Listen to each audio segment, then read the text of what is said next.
the Totally Awesome Fishing Show. We're in this little expedition. We're going to be going and catching great big sharks. No, not great big sharks. We've done the big sharks in the Wilson Flyers. Wayne Comben, the Bull Taran, had that huge thresher shark. What, biggest ever caught on rod and line in British Isles, 500 pound or so. And he also had a 500 pound pool beagle on my boat. Where do I take this guy fishing? Where do I take him? He's so lucky, it's unbelievable. Anyway, you don't always have to catch big sharks. You can have great sport catching flatfish. Now, I love catching flatfish. Also, don't mind thornback skates. Now, they're a skate, giant common skates, Plaice, flounders, dabs, brill, Comben, all goes on. And one of the good places to go is down off the south coast on the banks, what they call the, well, they call the Bognor banks. You know, they can be off, you can reach it from anywhere really. But fishing for those banks with light tackle, now you'd think you need loads of worms and lugworm and everything. No, you can actually get away by using fish strip.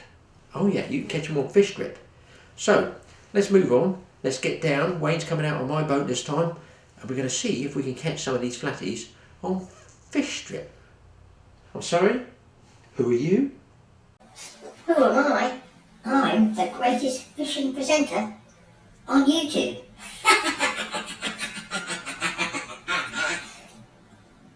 It's true, I am. And what you know about catching flatfish can be written on the back of a matchbox. Oh, I see. So I don't know about flatfish. Well, what about that rainbow trout that I reversed over in the car park the other day? Now, surely that's what you call a flatfish. Or what is it with you and that namby-pamby pansy voice? So what is it with you and those deep voice with his James Bond looks?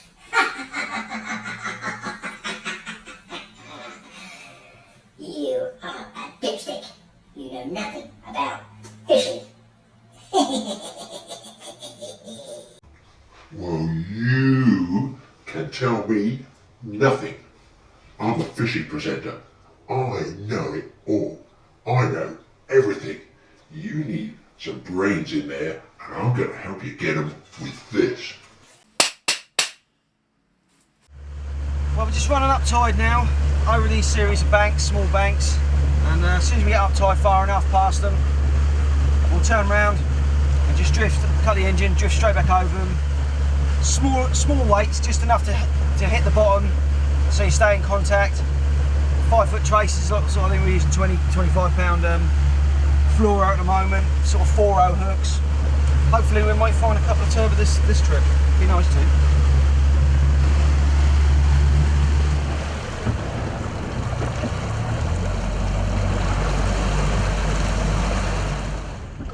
So you think when you're going flat fishing that you can't go flat fishing without lugworm, ragworm or squid. Wrong. You can always cobble something together, but of course you need to catch the most important bait fish of all first. That is the mackerel. Now you would think you can't catch flatfish on mackerel. You can if you use the belly strip, the white shiny belly strip. We'll show you how to rig that up in a minute. But first you're going to catch your mackerel, and for that you need regular mackerel feathers. Now these are commercial ones tied by an ex-commercial fisherman, the most famous shark fisherman in Falmouth, Frank Vinicum, 90 years old. He's still tying up my mackerel traces for me. Now these are crude because they fished, and wait for this, 28 hooks at a time with a big 3-pound lead, and it goes up and down through the water, catches a mackerel. I've got 3 on here. You can get them 6s, that's about the average. But while these are quite crude and basic, they're only really good when the mackerel are thick in the water, big swarms on big shoals, and of course with the commercial fishing pressure they're under, there are less and less shoals of mackerel around. So to get that valuable bait, you need perhaps a bit more refined mackerel feathers than these. So Wayne, what are you using for your mackerel feathers?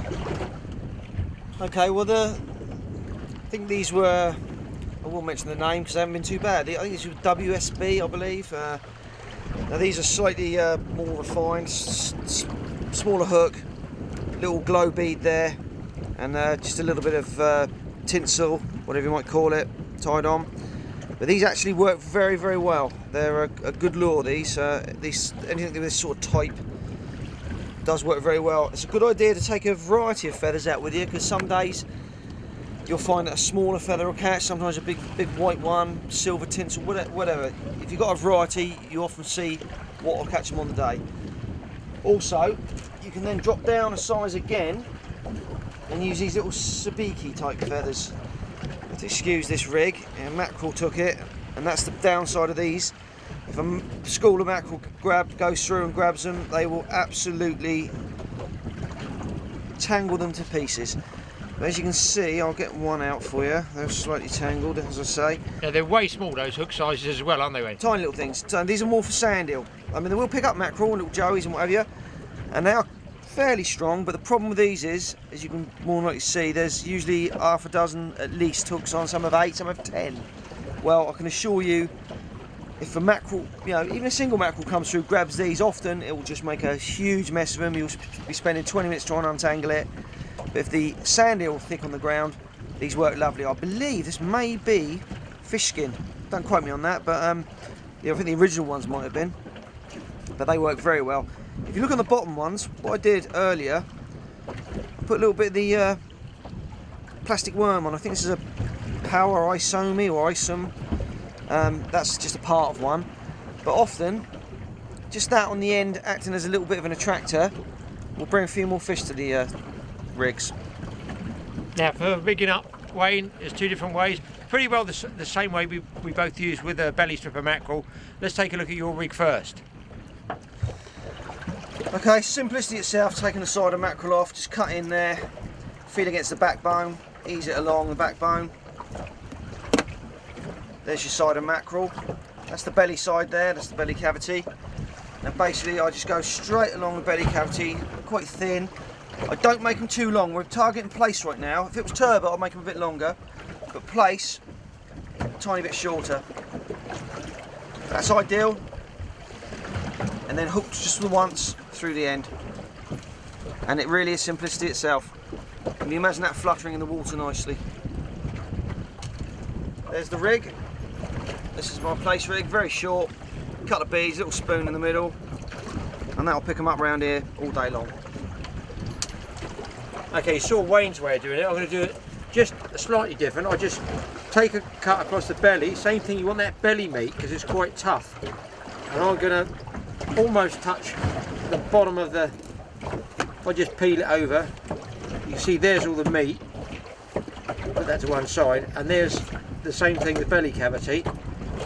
But I've got it in my mind, as well as the flatties, there might be turbot. So just cut off here, but what I do is I put a little taper on this end, just like this. Any of you seen our light tackle pollock, you've seen the skin, but then I go down the middle here, and I'm trying to put a little split in here, which we used to do on big shark baits years ago. Trim some of this meat off, just like that, get rid of the rubbish. Then what I do is I go in through that, what, ½ inch back there, I bring it up over. Now I've left a bit of a tag end on the end of the knot there when I tied it. I'm going to pop it up, and that helps to hold the bait there a little bit. And then I just roll the hook around. I allow for a bit of a bend in there, so it's the same bend of the hook. Go through once and it's laying flat. But the most important thing, he says looking for his thread, is this elasticated thread. Because with all fish really, it's not just flatfish, you want the fillet laying flat, because we're fishing an area quite strong tide, and you don't want anything crooked. If it's not laying flat, it's going to spin. So I'm just binding the elasticated thread round and around like this. The hook points there sticking up. Now this, you just give it a good tug and it actually bites into the meat a couple of times. Give it a third go, it bites into the meat and you snap it right off, and then that will bump along the bottom perfectly like that. And similar sort of situation, long trace, a little bit of 30-pound fluorocarbon. I'm not a great lover of fluorocarbon, but I'm a lover of a bit of bling, a bit of beads there, just a little bit of colour, white bead, red bead, and I put 3 luminous ones, you know, that glow. So who knows, will the fish like it? We can only do one thing. We're on a little short session just to give it a go. Add water.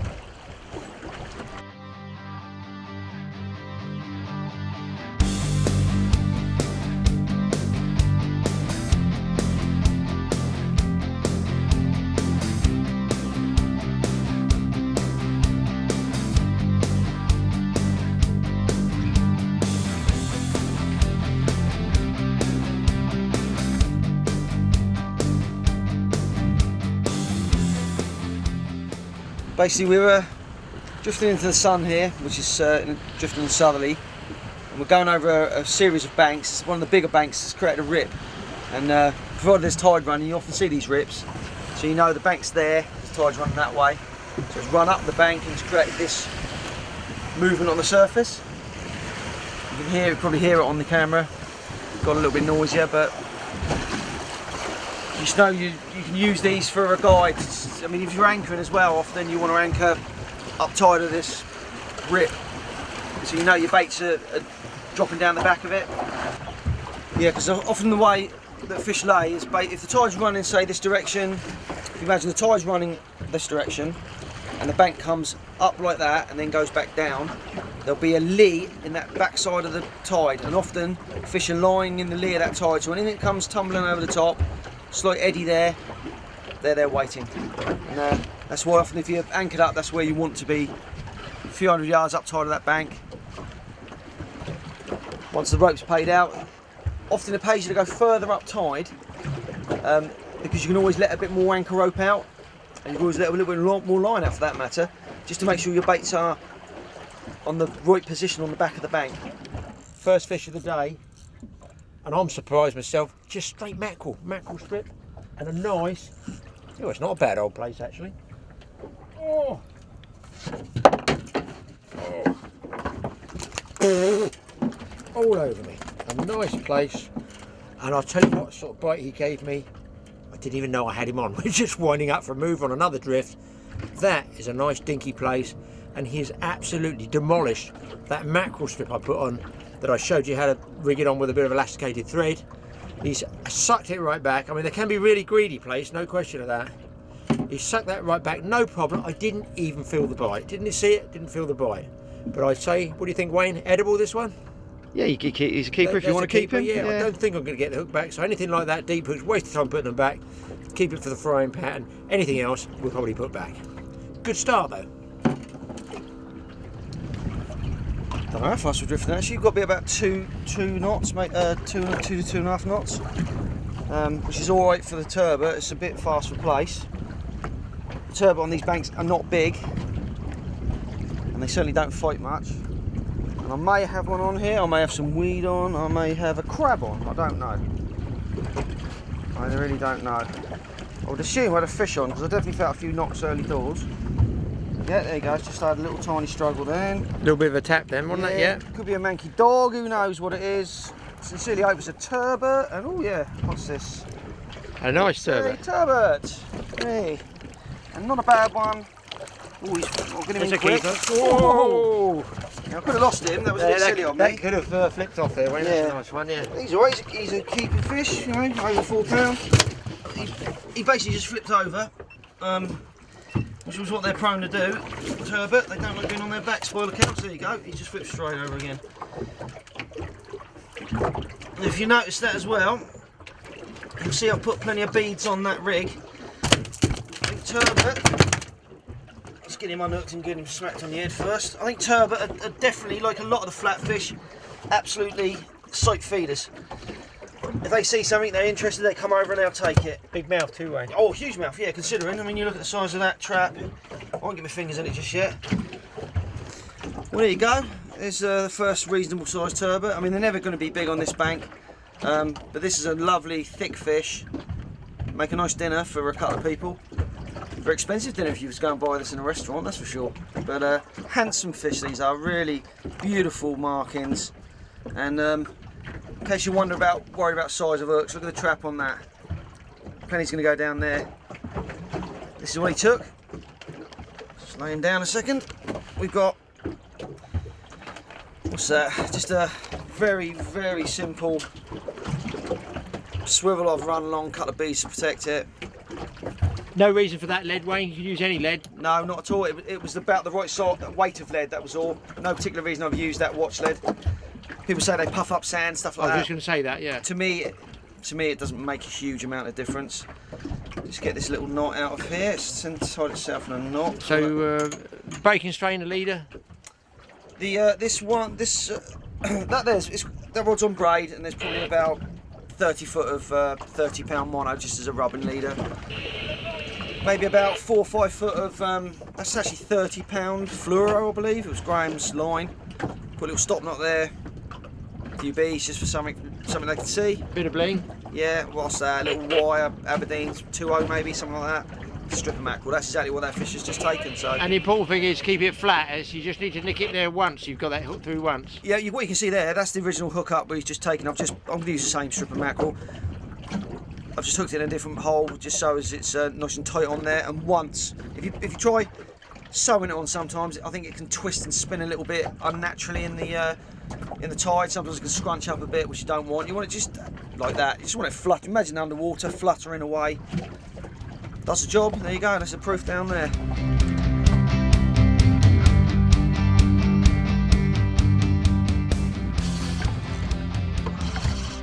Well, what we've done now is the tide's gone dead on us just after that place, and we couldn't see those banks. They're not defined because you're not drifting over them fast enough. We anchored up, dropped the bait down, the same thing, just a Plaice rig on the bottom, and a decent fish on here. I don't think it's a Plaice. No, it's a nice ray. Looks like a, I don't know what type of ray it is. It's coming up. Ah, it's a small-eyed, I think. That is a nice small-eyed ray. Yeah. So you can see that Plaice rig just up, and I got that piece of a tractor just in here, which is a little piece of those stars that the kids put on their ceiling to light up at night. And I figured that might just do as an attractor. I've just tied a knot through it, drilled a hole, put it there, and it's just hooked in the lip there. Probably be able to lift that guy out. Yeah, here he comes. Oh yes, please. That's a big old Plaice, isn't it? Wish it was a Plaice. I wish, yeah. That is a big one. He's just nicked in there. And you know what? It was the same thing. I just picked the rod up to bump it, just to check that the bait was on the bottom. I'll get my pliers out, I'll get the hook out, and we'll get it back. So that was a bonus. So it just goes to show, there's the hook out. Just goes to show, you know, if you watch what you're doing over those banks, if you still anchor on the bank or on the edge of the bank, you're still in with a shout even though the tide's not running. It's just starting to pull now, and a lot of those other charter boats and private boats up there, they're going back on the drift, bumping those baits along the bottom, and we're still fishing with those fish grip baits. So look, good fishing or what?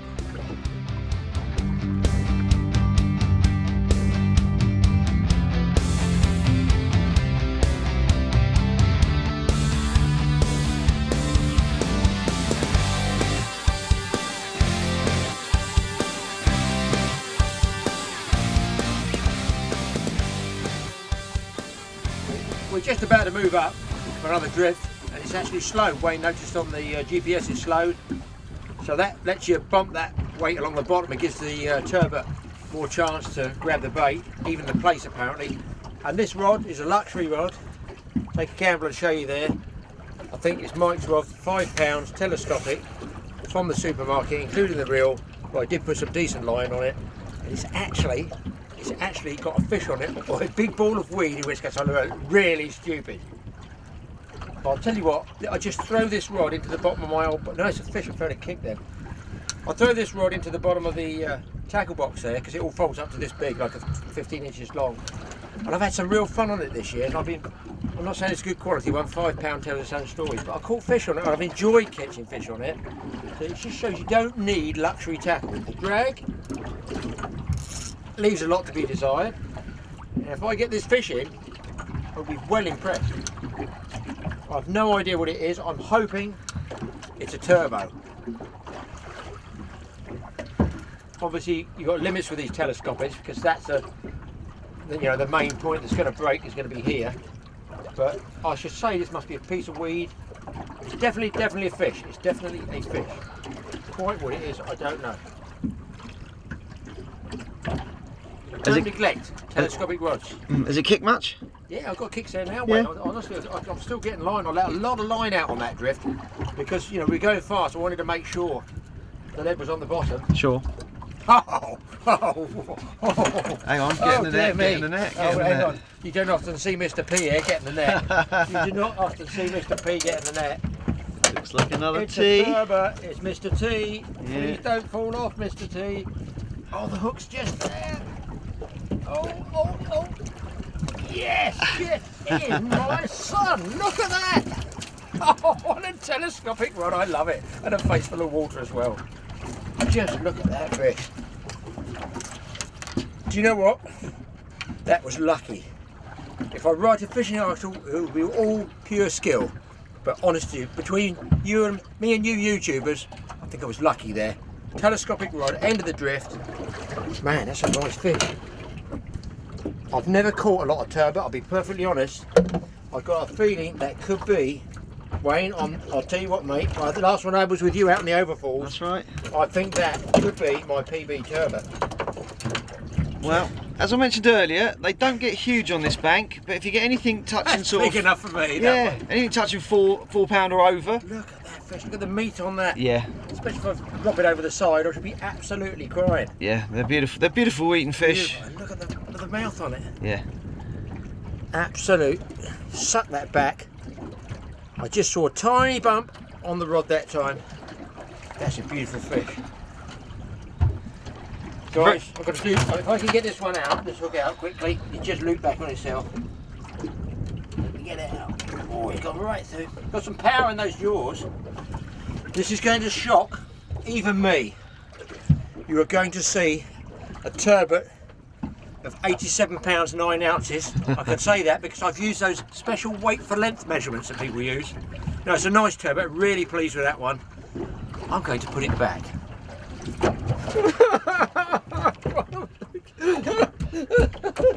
What am I doing? What am I doing? I don't believe anybody in the sea fishing world has ever seen a turbot this big go back in the water. Wayne is stunned into silence. That's all right, I've got more tea, Graham. Yeah, there we go. Oh, well that was worth putting it back, wasn't it?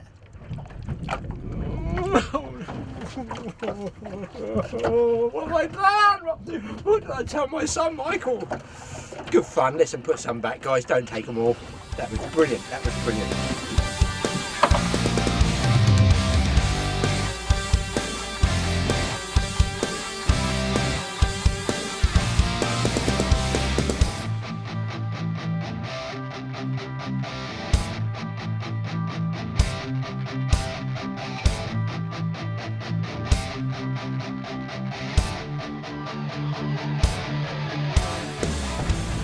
Yeah, it's a Plaice, I think. Oh, Plaice, well done, Wayne. There you go. Managed to find another line, but there we go. Nice Plaice. Yeah, he'd be A alright. nice place. He was caught on. That rig you showed us earlier. Well, this one. He took a strip of mackerel belly strip, and the bit I showed you early on. Very simple rig, short for this area. Beautifully hooked, drifting about a knot, and he took that absolutely no problem. Nice fish. I think I'll let him go. Unless you want him for tea, Graham? Yeah. I will have it for tea. I'm really sorry about that. Yes. I'm not going to let you go after all. But there you Sorry, go. Mr. Fish, but we put the turbot back, but I do like eating Plaice. You're going to a good cause. There you go. Well, there you go. Nice place there. We've had turbot, we've had small-eyed rays and Plaice, all on mackerel belly strips. So, whereas worm and squid does work particularly well, and that will be my favourite bait. Say you come out one day doing a certain type of fishing, and you think to yourself, do you know what? Tide's eased off, I could do a bit of placing, a bit of turbot and whatever. You can feather up a few mackerel, you don't need to have the worms. You pick them up on strips of mackerel. Most of the flatties will take it, and some like the turbot actually prefer it.